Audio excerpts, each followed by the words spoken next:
अल्पसंख्यक मोर्चे के अध्यक्ष जनाब अब्दुल रशीद अंसारी साहब और हमारे राज्यसभा में नेता प्रतिपक्ष, जिनकी आवाज जब जब संसद चलती है बराबर आपको सुनने को मिलती होगी, ऐसे आदरणीय अरुण जी जेटली, हमारे राष्ट्रीय उपाध्यक्ष, हमारे प्रिय भाई जनाब मुख्तार अब्बास नकवी, आदरणीय नजमा हेपतुल्ला जी और हमारे नेशनल स्पोक्स पर्सन हमारे छोटे भाई जनाब शाहनवाज हुसैन, मोर्चे के इंचार्ज डॉक्टर जेके जैन साहब, श्री महेंद्र जी पांडे, अफजाल साहब और जो पूरे संगठन की जिम्मेदारी देश भर में संभालते हैं, ऐसे हमारे भारतीय जनता पार्टी के महामंत्री संगठन श्रीमान रामलाल जी, यहां उपस्थित मेरे सभी सम्मानित दोस्तों, आप सब लोगों ने बहुत ही गर्मजोशी के साथ हम लोगों का खैर मकदम किया है, लेकिन तहजीब का तकाजा है कि खैर मकदम कभी एक तरफा नहीं होना चाहिए। इसलिए मैं भी अपनी तरफ से आप सभी बहनों भाइयों का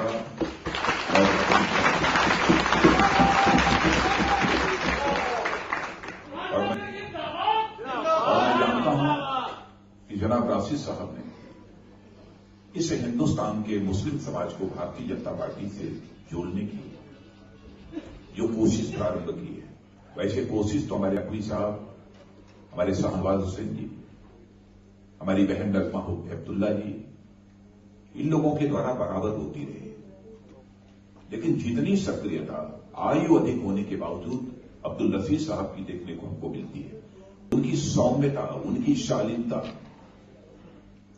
सचमुच उसकी जितनी भी मैं सराहना करूं वह कम है।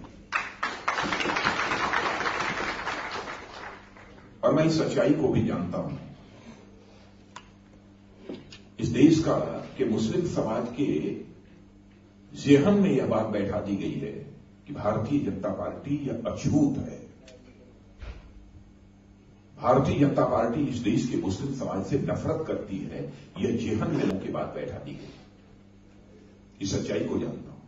तो Bharatiya Janata party minority cell के लोगों को उस कम्युनिटी में काम करने में कितनी मुसीबतों का सामना करना पड़ता है, इसका भी मुझे एहसास है।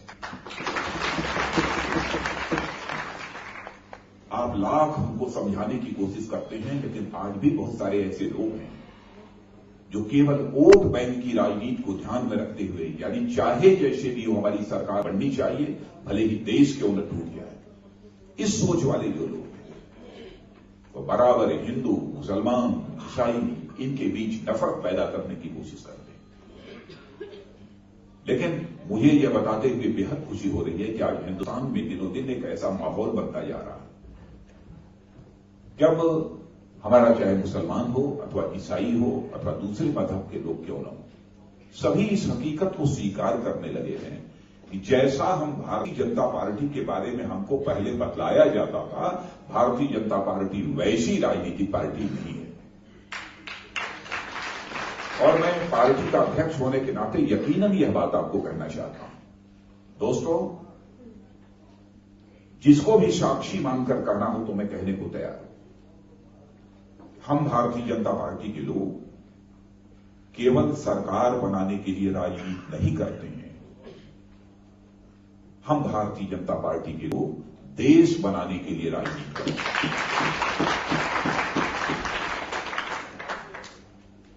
और शायद यही कारण है जिन्हें हमने प्राइम मिनिस्टर कैंडिडेट के रूप में प्रोजेक्ट किया है, श्री नरेंद्र मोदी, उनसे लोगों ने पूछा कि यह बताओ कि सेकुलरिज्म की डेफिनेशन क्या होती है, तो नरेंद्र भाई ने क्या कहा, इंडिया फर्स्ट, पहले भारत, यही सेकुलरिज्म की डेफिनेशन है। मतलब क्या होता है?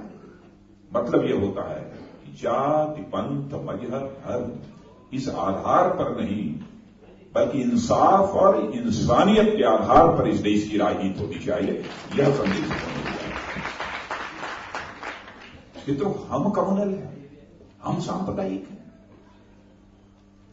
क्या हम ये चाहते थे कि भारत का बंटवारा मजहब के आधार पर होना चाहिए?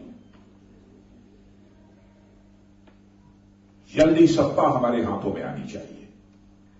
इसमें कुछ लोगों ने प्रमुख भूमिका निभाई। मौलाना अबुल कलाम आजाद को मैं जानता हूं कि मौलाना अबुल कलाम आजाद ये कभी नहीं चाहते थे कि भारत का मजहब के आधार पर विभाजन होना चाहिए। बहुत सारे ऐसे दिग्गज मुस्लिम कम्युनिटी के लोग थे,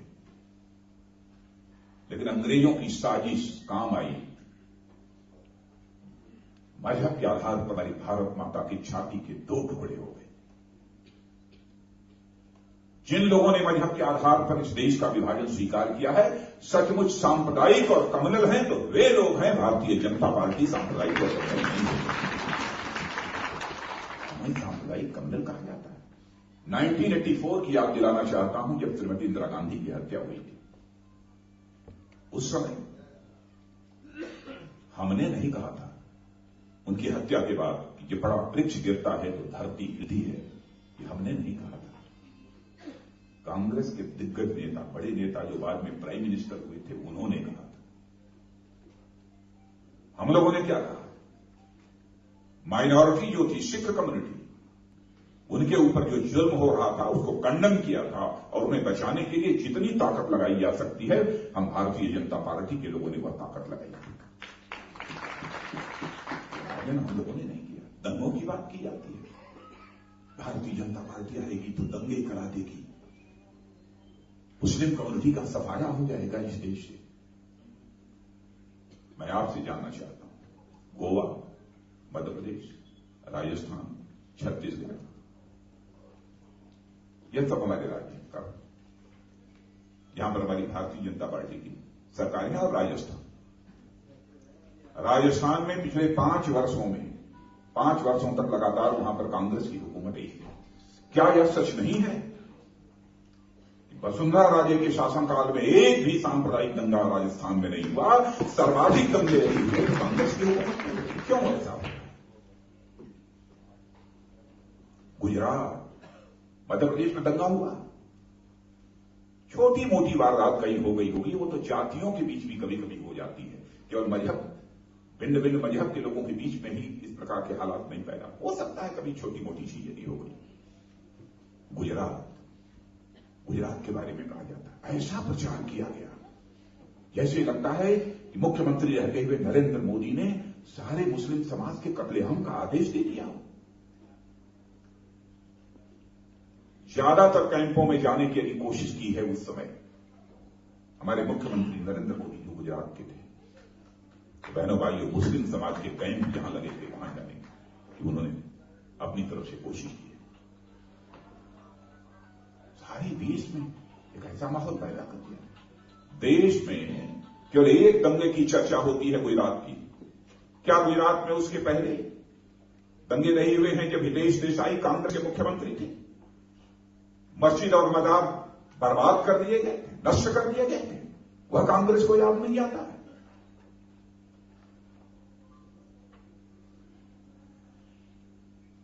इतना ही नहीं, मिस्टर सैकिया हुआ करते थे असम के मुख्यमंत्री, एक दिन में 5000 से अधिक मुसलमानों का कत्लेआम हो गया। किसके? क्या भारतीय जनता पार्टी के? उन्हें तो आप याद नहीं करते। केवल वोट बैंक की राजनीति, चाहे जैसे भी हो, इतना बदनाम कर सकते हैं। बदनाम करो नरेंद्र मोदी को, ताकि पूरी भारतीय जनता पार्टी बदनाम हो जाए, इस देश का मुस्लिम समाज भारतीय जनता पार्टी से दूर चला जाए। बहनों भाइयों, इस हकीकत को समझिए। यह मैं आप सबसे अपील करना चाहता हूं। मैं भी उत्तर प्रदेश का मुख्यमंत्री रहा हूं। उत्तर प्रदेश के यहां पर लोग मौजूद हैं कोई? काफी है। आप बतलाइएगा, मीडिया यहां पर बैठी हुई है, और मैं आपसे पूछना चाहता हूं उत्तर प्रदेश के लोगों से, उत्तर प्रदेश का मैं मुख्यमंत्री रहा, क्या यह सच नहीं है? ज्यादा दिन नहीं रहा हूं, केवल 1.25 साल मुख्यमंत्री रहा। क्या यह सच नहीं है? संस्कृत के अध्यापकों की पंचायत जब मैंने मुख्यमंत्री आवास में बुलाई, तो साथ ही साथ मदरसे के भी अध्यापकों की पंचायत मैंने मुख्यमंत्री आवास में बुलाई।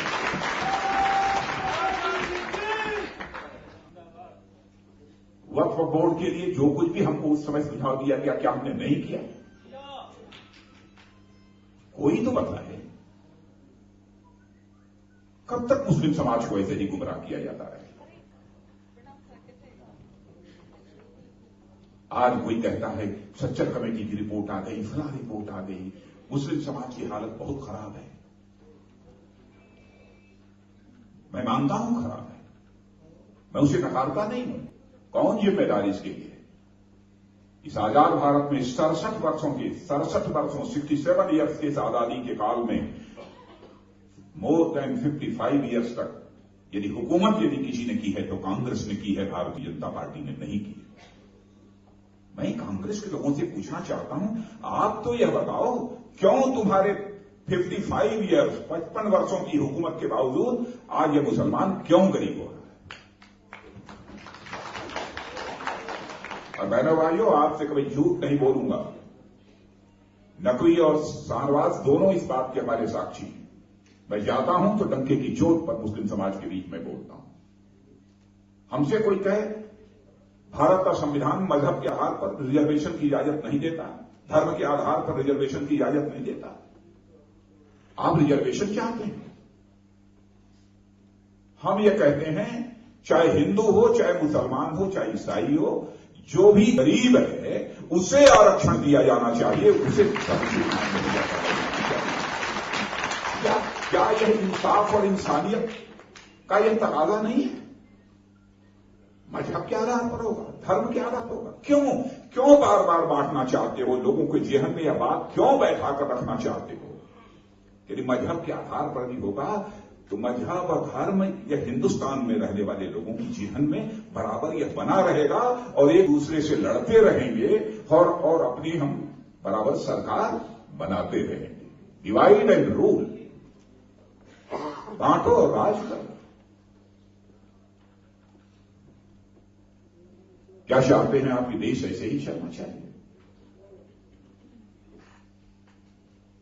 अटल बिहारी वाजपेयी जी प्रधानमंत्री थे, जब से उन्होंने अपनी राजनीतिक यात्रा प्रारंभ की तब से बराबर राष्ट्रीय स्वयंसेवक संघ, भारतीय जनसंघ और भारतीय जनता पार्टी के साथ जुड़े रहे। 6 साल की आपने उनकी हुकूमत देखी है।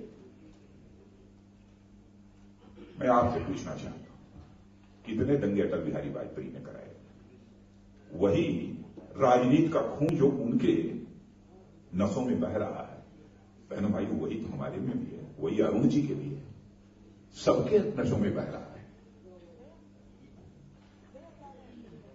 क्या वो इंसाफ और इंसानियत की राजनीति नहीं करते थे तभी? बहनों भाइयों, फैसला आपको करना है। बातें बहुत सारी हैं। आज हमारे प्राइम मिनिस्टर कैंडिडेट नरेंद्र भाई के बारे में, अरे साहब वहां तो मुस्लिम बहुत डरता है। अरे कोई जाकर देख रही, सैकड़ों की संख्या में भारतीय जनता पार्टी के सिंबल से जीतकर नगर पंचायत, नगर परिषद, नगर निगम और साथ ही साथ वहां विधायक मुस्लिम समाज के लोग हैं भारतीय जनता पार्टी के बीच में। कोई जाकर देख, हमारे मीडिया के मित्र भी यहां खड़े, मेरी बात गलत हो तो गलत चला दें, मुझे कोई आपत्ति नहीं। क्या यह सच नहीं है कि हिंदुस्तान में पर कैपिटा इनकम, प्रति व्यक्ति आमदनी मुस्लिम समाज की सर्वाधिक यदि किसी राज्य में है तो वह गुजरात में है।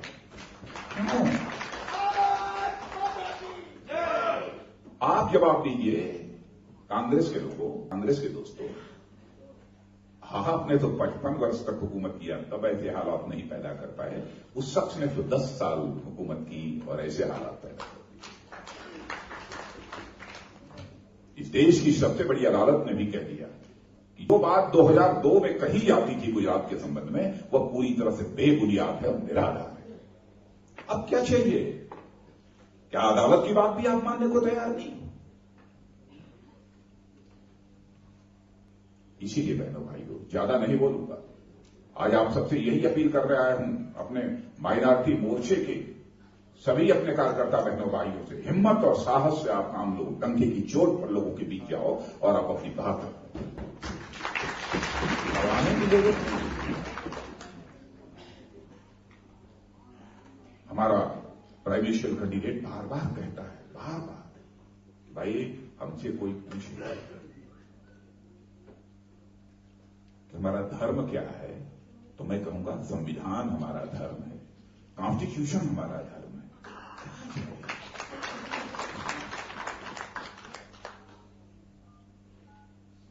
और मैं इस बार अंत निवेदन आप सबसे करना चाहता हूं का चुनाव जो है इस बार का, बहनों भाइयों, किसी पार्टी की सरकार बनाने के लिए चुनाव मत करो।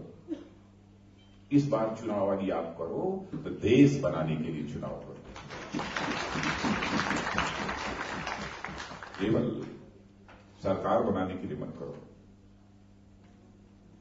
कलेजे पर हाथ रखकर खुद जो भी बातें हमने रखी, जो भी मन में सवाल पैदा होते हैं, आप पूछ लेना कभी यहां गड़बड़ हुआ, कहीं यदि हम लोगों के पार्ट पर भी कोई गलती और चूक हुई होगी तो मैं आपको यकीन दिलाता हूं कि हम शीश झुकाकर, अपना सिर झुकाकर हम क्षमा मांग लेंगे। लोगों ने बराबर आपको छला है, धोखा दिया है।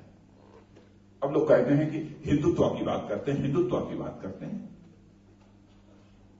ये बताइए, इस देश की सबसे बड़ी अदालत ने उसे हिंदुत्व की डेफिनेशन देते हुए यह कहा है कि यह तो जीवन जीने का तरीका है। It is nothing but A way of life, nothing more than this. इससे ज्यादा कुछ नहीं। अच्छा, मान लिया थोड़ी देर के लिए कि आप कह रहे हैं हिंदुत्व में हमें कोई उससे परहेज नहीं, मान लिया। ये बताओ आप, इसी हिंदुत्व को मानने वाले लोगों ने ही वसुधैव कुटुंबकम का संदेश दिया। वसुधैव कुटुंबकम, इसके ऋषियों और मनीषियों ने तो यह बात कही ना, यानी केवल भारत की धरती पर रहने वाला इंसान, केवल हम उसी को परिवार नहीं मानते हैं, बल्कि सारी दुनिया की धरती पर रहने वाले इंसान को हम अपना परिवार मानते हैं। कहां वो कहता है कि मुस्लिम समाज को मार डालो, क्रिश्चियन समाज को मार डालो, इनसे नफरत करो। हम क्यों नफरत करेंगे आपसे? हम आपसे मोहब्बत करते हैं मित्रों, मैं आपको यकीन दिलाता हूं। हमारी पार्टी आपसे मोहब्बत करती है। अरे उनको देखा बार बार, कम से कम हमको देखो एक बार।